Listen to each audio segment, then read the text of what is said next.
Au nom du Père et du Fils et du Saint-Esprit, ainsi soit-il. Mes bien chers frères, les textes de ce 21e dimanche après la Pentecôte sont tout à fait pertinents et d'actualité. Commencez par cet épître qui nous décrit l'équipement du catholique.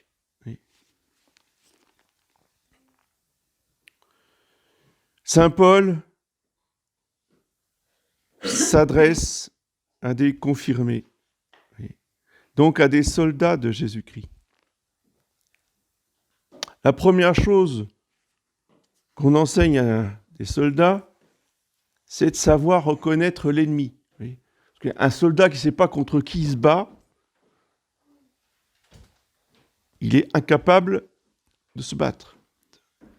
Parce qu'il faut qu'il sache identifier son ennemi. Ensuite, identifier ses forces, identifier ses armes. Et ça, c'est des choses qu'on apprend à tout soldat de base.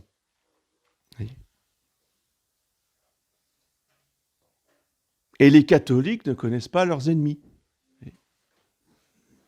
Quand on ignore qu'est-ce que la franc-maçonnerie et qui sont les francs-maçons, on ne connaît pas ses ennemis. Quand on ne sait pas comment la franc-maçonnerie fait la guerre à l'Église, on ne connaît pas ses ennemis. Quand on ne connaît pas qui est au-dessus de la franc-maçonnerie ou qu'on ne veut pas le savoir, c'est-à-dire la synagogue de Satan, eh bien, on ne connaît pas ses ennemis. Donc, on ne veut pas se battre. Ou on se bat mal, ou on tape à côté. Et encore, toutes ces personnes, voyez, nous prévient saint Paul, ne sont pas nos vrais ennemis. Là encore, il faut savoir que tous ces gens-là ne sont nuisibles que parce qu'ils se mettent au service de nos vrais ennemis. Et qui sont nos vrais ennemis ? Eh bien, ce sont les principautés, les puissances, les princes de ce monde ténébreux, les esprits de malice répandus dans les cieux. Sont eux nos vrais ennemis. Et que contre ces ennemis-là, eh bien, il faut des armes adaptées. Point n'est besoin d'avoir forcément quelqu'un qui soit humainement enrôlé dans les armées de l'ennemi. Oui. Il y a une maladie dans nos chapelles et dans les gens qui tournent autour, c'est de voir des francs-maçons partout. On est infiltrés. Ben oui, parce qu'effectivement, on a été infiltrés. Ça, c'est sûr. Ça fait partie, justement, de la tactique de l'ennemi. Ce qu'ils appellent de l'entrisme, du verbe entrer, entrer dans, pour détourner, manipuler, désinformer. Ça, c'est une réalité. Mais en même temps, si vous voulez, ils n'en ont pas infiltré des centaines. Et ils en infiltrent quelques-uns pour être tout en haut de la pyramide autour du chef et influencer le chef. D'où l'extrême fragilité d'avoir des sociétés nombreuses avec un chef. Parce que tout de suite, l'ennemi place une ou deux personnes, mais tout en haut. Pas dans chaque chapelle. Et notre force, qui en soit une faiblesse, dans certaines circonstances, la faiblesse est une force. Le fait que nous n'ayons pas de société organisée avec un chef, vous voyez, fait que c'est quasi impossible à infiltrer. Et Monseigneur Sandborn, comme Monseigneur Dolan, ont toujours évité, ont toujours fait en sorte de ne pas recréer une fraternité, une société organisée hiérarchique. Ce dont vous rêvez tous les jours, si on avait un évêque en haut de la hiérarchie. Non, non. Justement, il faut arrêter. Les prêtres et les évêques, ils ont leurs défauts comme tout le monde, mais enfin, ils ont des grâces d'État que vous n'avez pas, et ils ont une conscience de la guerre que vous n'avez pas. Parce que vous rêvez d'avoir un évêque, de faire une espèce de diocèse comme avant. Ça serait tellement bien. Puis tous les prêtres, ils seraient là, ils obéiraient à l'évêque. Ce serait tellement bien. Oui. Ça va, ça fait 50 ans qu'on voit comment ça fonctionne. Partout, c'est infiltré. Partout. Donc, Monseigneur Sandborn a eu la sagesse, vous voyez, de ne jamais créer une chose pareille. Et même les prêtres qui partagent sa thèse et qui sont en parfaite communion avec lui, vous voyez, il ne veut pas en faire ses sujets, il ne veut pas en faire ses inférieurs, il ne veut pas être leur supérieur. Justement pour éviter toute manœuvre de l'ennemi. Bien. Mais on n'est pas sorti des ennuis pour autant. Oui. C'est pas parce qu'on s'est protégé des hommes, oui, ça n'empêche absolument pas le démon de faire son travail. Et donc, chacun doit être prudent, chacun doit combattre, mener son combat spirituel, oui, pour ne pas tomber sous l'influence du démon. Mais là, que vous ayez un évêque, que vous ayez un diocèse, que vous ayez un pape ou pas, ça ne change rien. Le démon, c'est toujours le démon. Le démon, il attaque toujours de la même façon. Mais dans un cadre hiérarchique, je veux dire que quand le démon, il tient quelqu'un de la hiérarchie, eh bien, ça fait beaucoup de dégâts. Et qui souffre, qui subit? Les fidèles. Sur ceux d'en bas qui trinquent. Alors, goûtez votre bonheur. De ne pas avoir un libéral, un franc-maçon ou je ne sais quel progressiste qui vous impose des prêtres que vous ne voulez pas ou des réformes que vous ne voulez pas, etc., etc.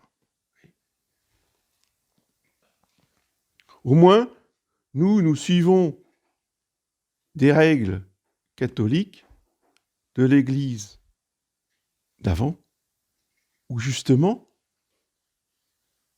il n'y avait pas encore des francs-maçons qui dirigeaient la liturgie.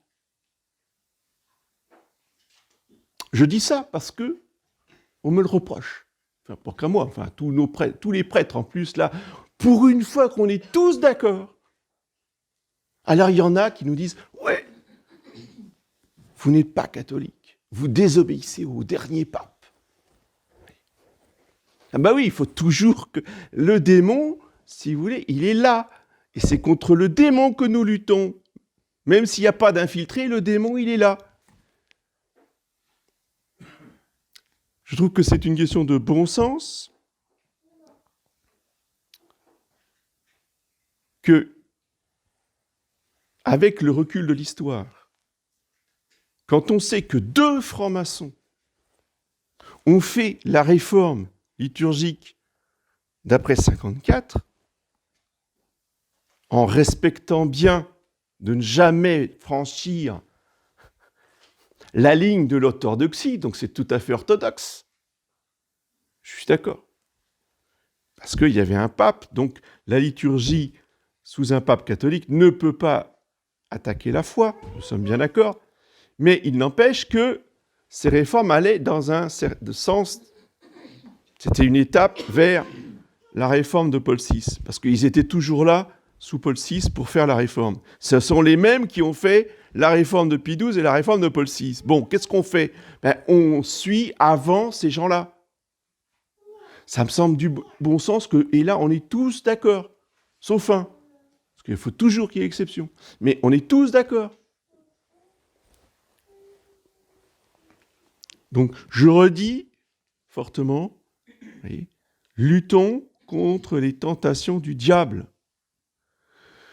Quand le Saint-Esprit inspire tous les prêtres, tous les évêques, qui font tous la même chose, parce que c'est une évidence, alors on n'écoute pas les fidèles grincheux qui cherchent toujours la petite bête pour venir dire que les prêtres ne sont pas catholiques. Et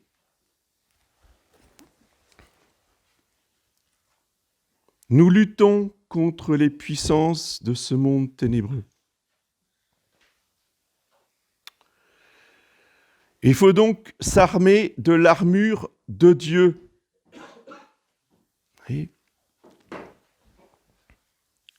cette armure de Dieu, c'est la vie spirituelle, c'est l'union à Dieu, c'est la méditation, c'est la pratique des vertus, et dans l'adversité, le discernement.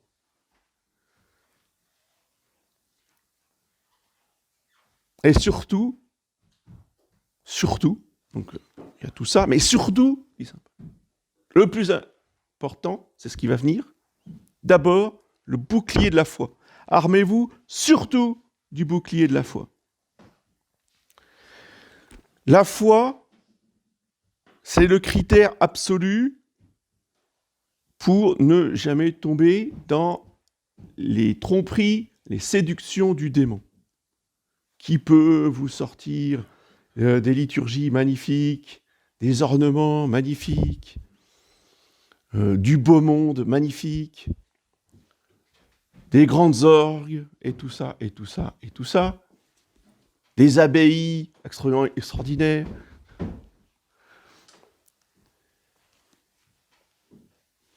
Très bien, très bien, très bien. On ne va pas critiquer ça. Et comment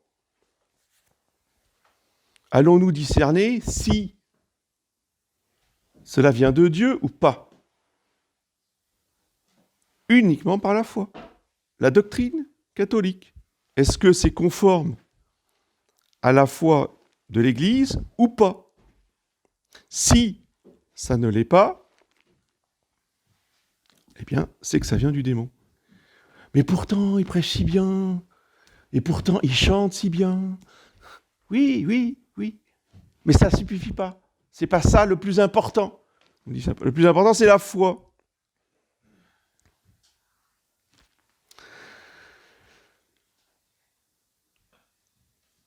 Pour se défendre, un bouclier est une arme défensive. Après, il y a les armes offensives. Alors, il parle selon son époque. Donc l'arme offensive, c'est l'épée. Pourquoi ? Parce qu'avec l'épée, c'est avec ça qu'on va attaquer. On se défend. On peut se défendre, mais la défense, c'est plutôt le bouclier. L'épée, c'est pour enfoncer dans l'ennemi. Eh bien, quelle va être cette épée ? L'esprit, qui est la parole de Dieu. Donc c'est par l'Esprit Saint et par la parole de Dieu, qui est un glaive à deux tranchants, nous dit saint Paul dans son épître aux Hébreux, et qui, justement, pénètre jusqu'au plus profond de l'âme.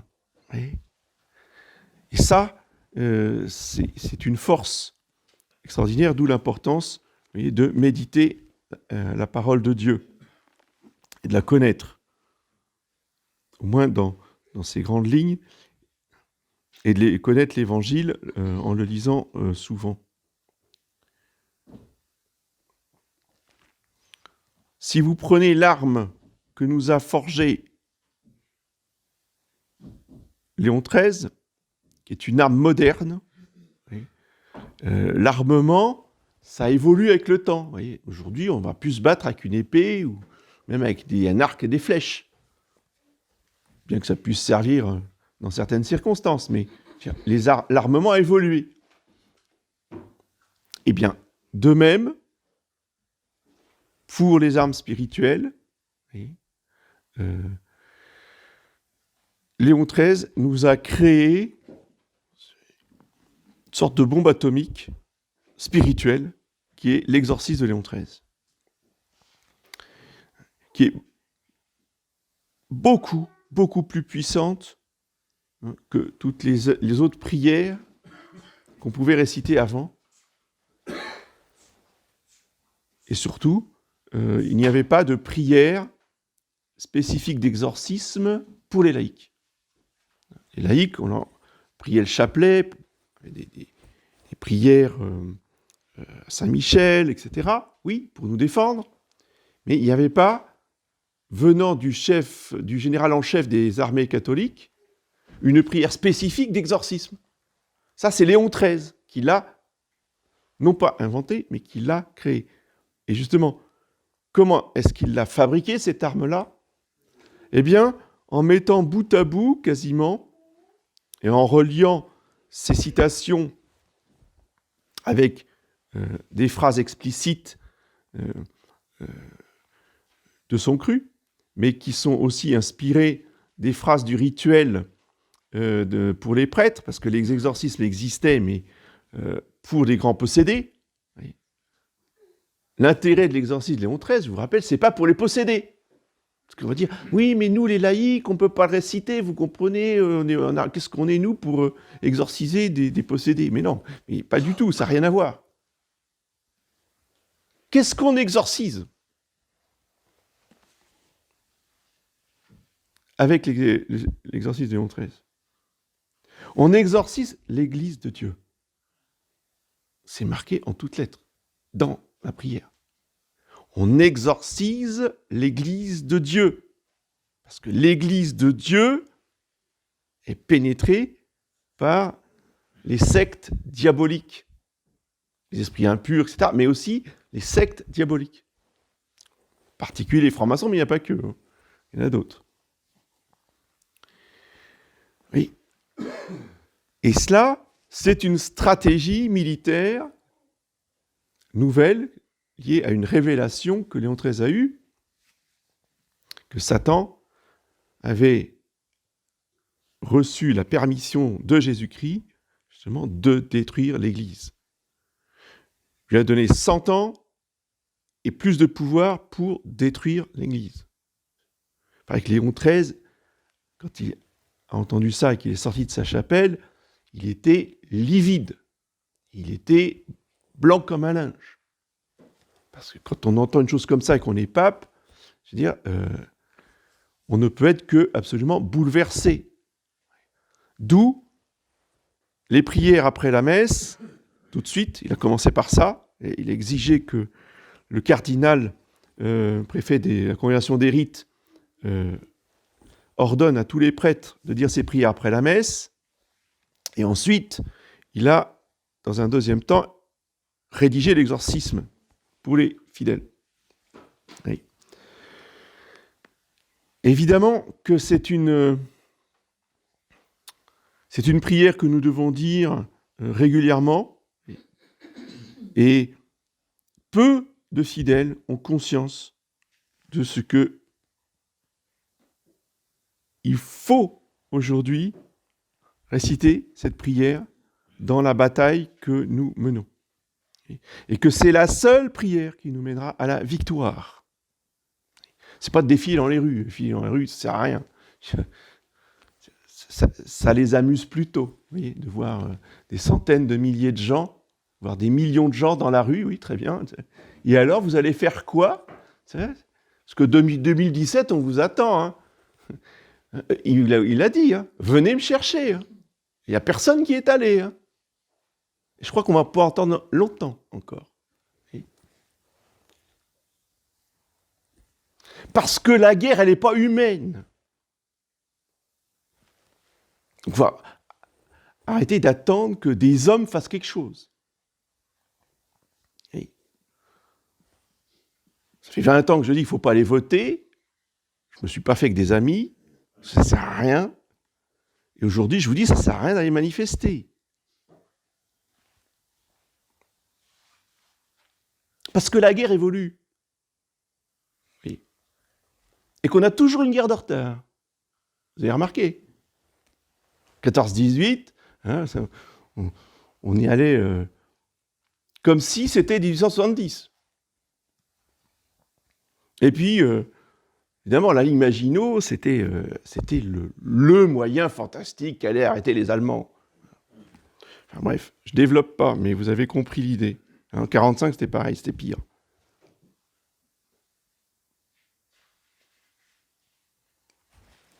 Mais là, c'était quand même à chaque fois des guerres de nation contre nation, face à face. Enfin, 1945, c'était face à face sur le sol national.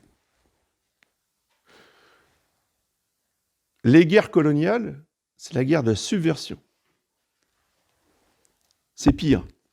C'est-à-dire que les propres soldats du pays, vous voyez, lancent une grenade qui fait pit. Il y a plein de petits papiers qui s'éparpillent partout pour dire non à la guerre, pour démoraliser tout le monde.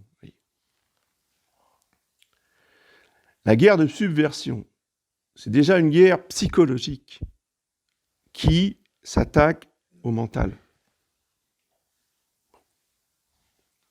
Et la guerre d'aujourd'hui, c'est une guerre avec des armes nouvelles. C'est-à-dire qu'on n'a pas des bombes qui nous tombent du ciel. Donc on se dit, on n'est pas en guerre. On n'a pas des militaires dans les rues avec des fusils. Non.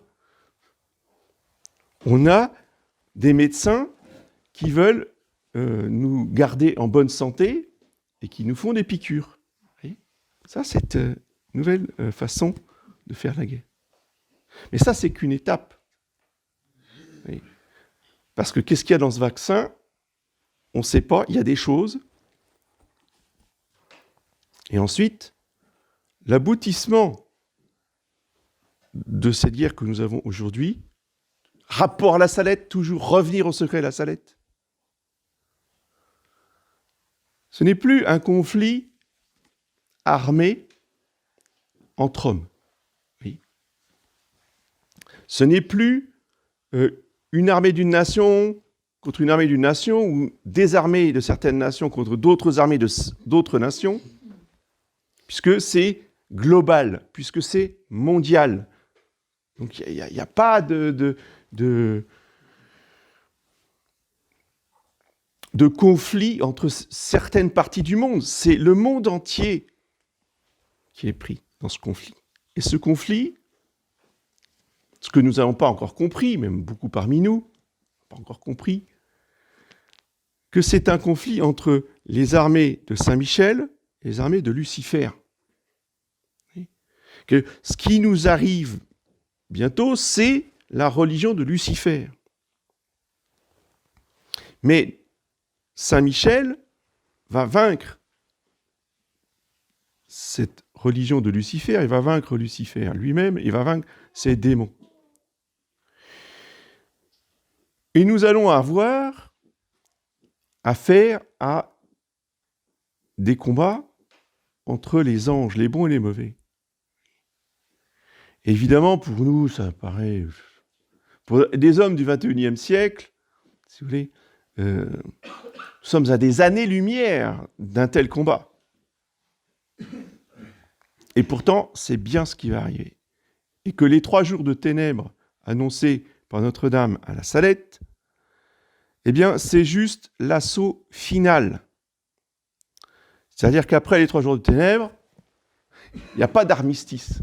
C'est ça qui est bien avec les anges, c'est que les autres, ils vont tous en enfer, c'est terminé, on ne signe pas de traité de paix avec eux. On ne signe jamais de traité de paix avec le démon. Et là, ça sera la victoire complète. Mais pour traverser cette guerre, eh bien, il faut être armé. Et il faut se battre. D'où l'importance de l'exorcisme Léon XIII, d'une part. D'autre part, je rappelle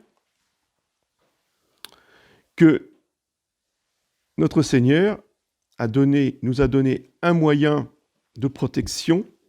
Alors, certes, c'est une révélation privée à Marie-Julie Jaïni, mais il a donné, si vous voulez, les motifs d'un scapulaire à porter, justement, pendant cette guerre et surtout pendant l'assaut final pour être protégé. Alors, vous y croyez ou vous n'y croyez pas? Oui, l'Église ne vous oblige pas à croire les révélations privées. Chacun est libre. Chacun fait ce qu'il veut.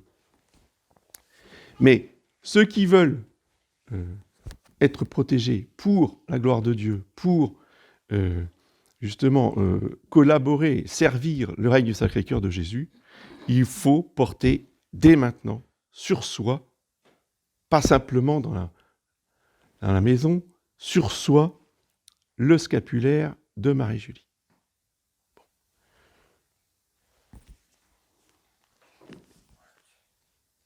Je vais finir par ce témoignage qui, à mon avis, est très fort parce qu'il vient de quelqu'un qui n'est au courant de strictement rien de tout ce que nous disons. Un gendarme de Corlay. Donc, rien à voir avec notre chapelle. Quand j'ai eu mon accident de voiture,